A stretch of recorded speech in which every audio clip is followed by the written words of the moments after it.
What is going on out there, peeps? Okay, man, good lord, since this morning in Iraq, all kinds of things have developed since then. Okay, so before I get on to that, let's just have a quick general conversation. All right, so I had some people asking me about the Iraqi Dinar, and I was in a little chat group, and I had made my comment. If people in the Iraqi Dinar community blow my mind because they will take any little tidbit of information and totally distort it. If I didn't know any better, I'd swear they're all liberals. Sorry, I'm just playing. I am, but I'm not. So, anyways, what I was trying to say was this. They were like, well, how come you only have X amount of Iraqi dinar? I said, because I set goals for myself. Okay, let me show you what I'm talking about. So I was telling my sisters last year about the Iraqi dinar because I wanted them to get in on this. They didn't really have no interest, no matter how much I told them. But my niece did. She heard, and she's 14 at the time. And she's like, I was explaining to her, well, she don't really have no bills outside of her cell phone bill. And she was working a pretty good job. So, she had a lot of discretionary money. So she went ahead and would give her mom the money, and her mom would pick up the Iraqi dinar for her. And so she had set a goal. So by the time she had achieved her goal, which was 5 million dinars, that's what she wanted, she said it was no big deal.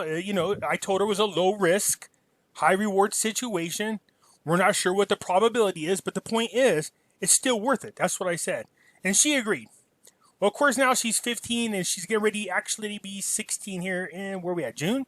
On a couple of months. So she had already accumulated 5 million dinar by the time she turned from 14 over to 15.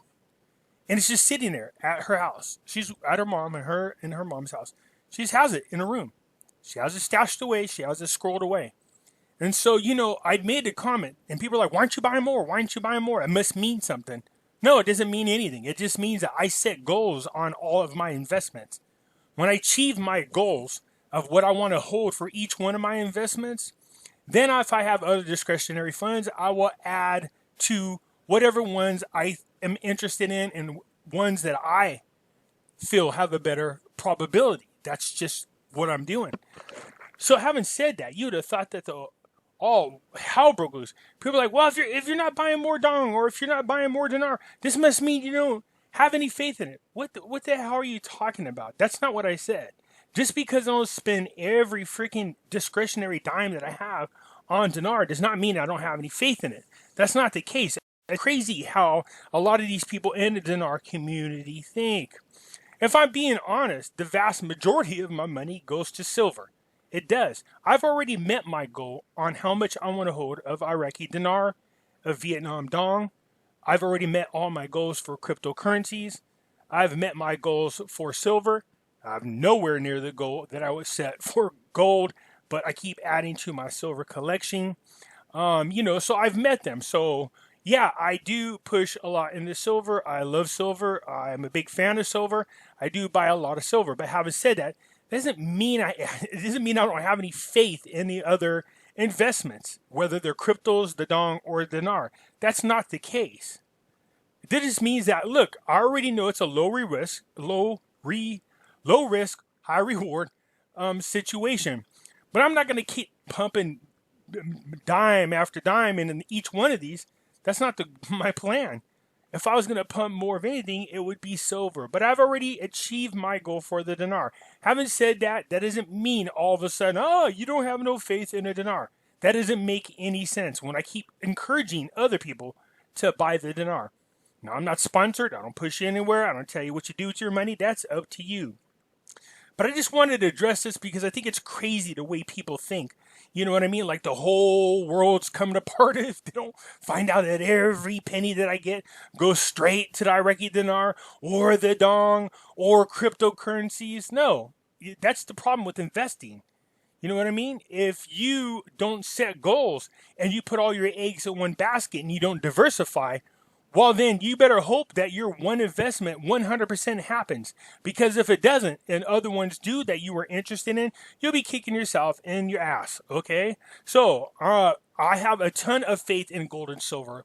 A ton. I've been dealing with gold and silver for most of my life. That's why I know so much about it. That's why I invest heavily in it.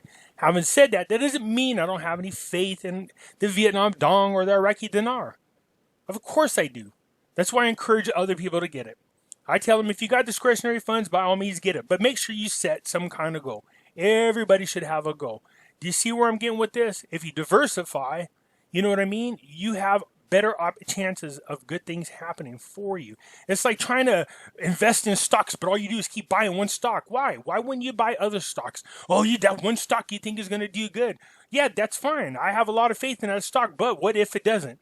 You know what I mean? What if? So the point is to buy as many different stocks as possible so you have a portfolio, a diversification. That's what it is. Good lordy, man. Not to mention the fact that I actually did try to add to my Iraqi Dinar collection. And when I went to purchase it, it's not quite out there anymore at all my favorite exchanges. Now, right now, what I'm doing is eyeballing people on eBay. So, yeah, I'm going to pick up some more. But good Lord, man, it's not the end of the world if I say that I like silver better. Gosh. Anyways, there is a lot going on. But before we get into it, we have Pimpy's Investment Chat, which is the same name as the YouTube channel. I will leave a link in the description. Come join us in there. We do talk about the Iraqi Dinar, the Vietnam Dong, as well as gold, silver, and cryptocurrencies. There's a lot of hodgepodge of information. Jacera and Nicera as well. Also have the Hidden Things in Front of Your Eyes, which is another Facebook group. But this one here covers more about current events as well as, those things you might consider conspiracy things. 9/11 attacks, school shootings, chemtrails, the whole 9 yards. All right, so let's get into this update real quick because there is a lot that's happened over this afternoon. So I do these things in the morning, and what happens is, just so you guys are aware, when I would do these in the afternoon, there's so many stories I didn't get a chance to cover them. What I realized is a portion of the stories were there in the morning, and then there would be more in the afternoon. So that's why I split them up, because trying to cover them all under one video takes forever. And I just didn't want to bore you guys with it. Plus, I wanted something to get you guys started with in the morning, and then give you something to go ahead and have some wine with in the evening. You know what I mean? Members of Parliament Energy, Kurdistan has real intentions to agree with Baghdad on the oil file. Well, this is great news. I told you we need these guys to just kiss, make up, sign the paperwork, get the agreement going, and then go back to, life in the good lane. Members of the Parliamentary Energy Committee confirmed on Tuesday that the Kurdistan region has the real intention to agree with the federal government on the oil file. Good. In an interview, the Kurdistan region's experts of oil documented by SOMO and the Federal Ministry of Oil amount to more than 441,000 barrels per day and is subject to reduction as Kurdistan is part of Iraq and later is covered by the OPEC agreement, the reduction. Okay, so remember, they are agreeing to reduce production to raise the value of the cost per barrel of oil. The talks about the existence of oil exports to the Kurdistan region outside the official announcement figures is incorrect, noting that the Federal Ministry of Oil is the only party that officially informed us of Kurdistan's oil exports rates, which were more than 441,000 barrels per day before reduction. In other words, they're saying to the world, we are in lockstep with Iraq, as they should be. Okay, this is good. This is what you want to hear. Now, this is as long as they stick to each other's agreement, because it's already been, Kurdistan's made it perfectly clear, if Iraq can't meet our demands and we can't get on the same page together, they have no problem with finding another agreement to push their oil elsewhere.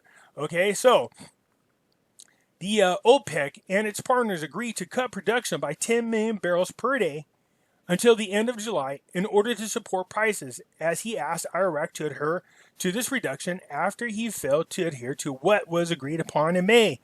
And he continued to pump an additional 600,000 barrels on his own, amounting to 3.6 barrels according to Bloomberg data. So this is what they're talking about. Now they are in lockstep all over again. We love it when the children play good together. That's what we want to see. I don't want to see somebody grab their ball and say, I'm going home, and leave all the rest of the kids on the ballpark or on the ball court and not having any ways to shoot hoops. You get my drift. An emergency meeting of National Security Council discussed the repeat firing of rockets into the green zone. Of course, man, what they're trying to do is just trying to paint an image that Iraq is still not stable. This is what the ISIS forces does. I don't know why this don't lay a huge blanket of bombs and just end these guys, but I'm not there, so I'm just throwing that out there. Anyways, the Prime Minister, Commander-in-Chief of the Armed Forces, Kademi, Tuesday, chaired an emergency meeting of National Security Council devoted to discussing the general situation and development of security events in the country, because there has been, as you guys know, over the last few days, a couple of missile incidences. Not to mention when al-Kademi went over to the south side, I believe it was, of Iraq, there was a plot to assassinate him. So very interesting. The Prime Minister, who is the Commander-in-Chief of the Armed Forces, Kademi, today, Tuesday, chaired an emergency meeting of National Security Council, which was devoted to discussing the general situation and developments of security events in the country. Now, keep in mind, Kurdistan saying, look, I know you guys agreed to pull out, and I'm talking about the United States, and you guys want to end these endless wars, but we're asking you to kind of leave a few people behind just to make sure that al-Kademi's government takes a strong foothold and that we can really get our, grounded in this situation. So, yeah. So, anyways, the missiles did hit a target in the airport. It didn't really kill anybody. It didn't hit anything that was worth damaging. It just really was there, in my opinion, just to kind of cause distraction and disturb the peaceful talks that are going on. Okay, so the White House is sending the invitation to al-Kademi on the June talks. June talks? We're in June now. On Tuesday, advisor to the American president in the Middle East, Soma, suggested that the White House send an invitation in the upcoming months to Iraqi Prime Minister al-Kademi to meet with President Trump to discuss the strategic agreement between the two countries. The talks between Iraq and American governments are currently taking place at a distance with participants of representatives of the two countries.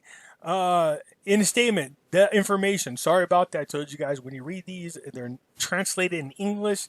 The way they're written is not always the right way.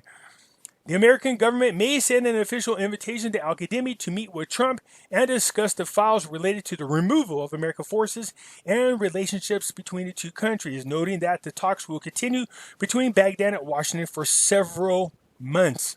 We are waiting for Iraq to be recognized as an independent nation again and get their sovereignty. The American advisor in the Middle East, Soma, confirmed the information yesterday, Monday, that the President of the United States of America, Trump, has the desire to withdraw from Iraq and Syria while the Iraqi-American governments are in agreement, but no timetable has been set. This is great. I love all these positive things moving forward. There's a lot of great things happening. But like I said before, this is not a commercial for Trump. But I can't help but stress the fact that all this will go away if Trump does not win re-election. Iran's central bank governor will visit Baghdad tomorrow. Okay, well, they've been behaving themselves. Iran has. A well-informed source said that on Tuesday, the governor of the central bank of Iran will visit Baghdad tomorrow. Good. Let's meet. Promise to behave each other. We should be good. Find out about cabinet decisions for today. Okay, so this is a really long article. I'm just going to get down to where the points are. Okay, so here's the points. The council has discussed topics on its agenda and issued a number of discussions regarding, first, achieving the previous decisions regarding supporting staff working in the Ministry of Health, which has directed contact with people that are infected with the Rona by cutting plots of land, according to this. Okay, look, I don't want to bore you guys with this. All this is they're just talking about getting their ducks in order. They want to make sure that health is good.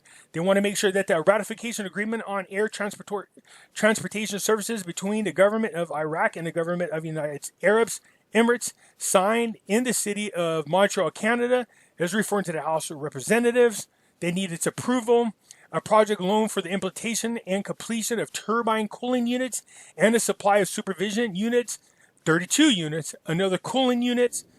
This is talking about the electricity grid, a loan for projects and installation and operations of gas turbines. There was a loan for the rehabilitation of house services infrastructure, a loan for rehabilitation of projects loans for the fourth stage, and the amount of a lot of money, which is the execution by the American company GE for funding the International Bank.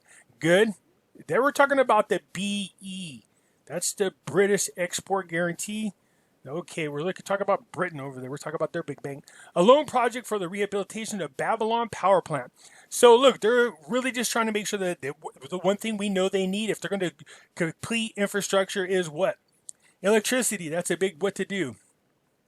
Hussein received a call from Mike Pompeo and they discussed a series of files. Good. The Iraq foreign minister announced today, Tuesday, that his minister, Hussein, received a call from Mike Pompeo, noting that the two ministers discussed a number of files. The foreign minister, Hussein, received a call from an American that's repeating itself. He explained the two sides discussed ways to develop joint cooperation between Baghdad and Washington in various fields and to encourage investment in all sectors, including oil infrastructure, and urged investors to work in Iraq. The problem is if you don't have an internationally recognized currency, it makes it hard for investors to do business in there. Get where I'm going with people? They need to be a sovereign nation. They need to have a recognizable currency. Again, Hussein stressed in a statement to Iraq seeks to build balances relations of all countries of the world and the adoption of the principle of non-interference in international affairs. Respect for the sovereignty of Iraq. I know we all agree with that. The realization of common interests and independence of Iraq's decision. Washington, if health conditions permit. Look, I like where this is going. I think Pompeo also recognizes, along with Trump, look, we just want Iraq to be able to stand on their own. We do want them to be a sovereign nation, and every step taking place right now is a step to achieve that goal. Okay, so the article is a little longer, but that's what they're touching on. Okay, guys, so again, I just wanted to get you caught up on this afternoon. It was a lot of information, so there's a lot of things happening still now, but what it all comes down to is this: taking the steps necessary to rebuild Iraq, make sure they're an independent sovereign nation all over again with an internationally recognized currency that is traded on the Forex. We're all keeping our fingers crossed. We're keeping an eye on this. All right, you guys? And once again, let me just go ahead and bring it up one last time. Just because I talk about other investments doesn't mean that I don't have faith in any other investment. I have faith in all of them, or I would not be invested in them. I hope that makes sense to you guys. If so, hit the like button and leave a comment. If you haven't subscribed already, please do so because it does help out the channel. And I'll catch you later.